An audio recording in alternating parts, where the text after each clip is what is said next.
ମୟୂର ଆଉ ମୟୂରୀ ଏମାନଙ୍କର ଦୈହିକ ମିଳନ ଦେହଜ ମିଳନ ନାହିଁ।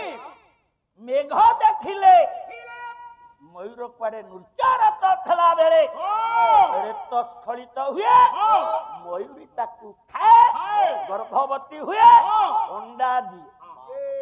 ଆଜ୍ଞା ମୁଁ ତ ମୋଟା ବୁଦ୍ଧିଆ, ପାଠ ମୋର ବେଶୀ ନାହିଁ ଧନରେ।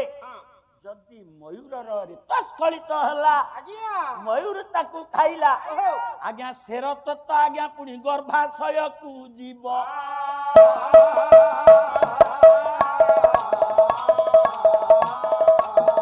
ତେଣୁକରି ମୟୂରୀ ଯେ ଆଜ୍ଞା ଗର୍ଭବତୀ ହେବ।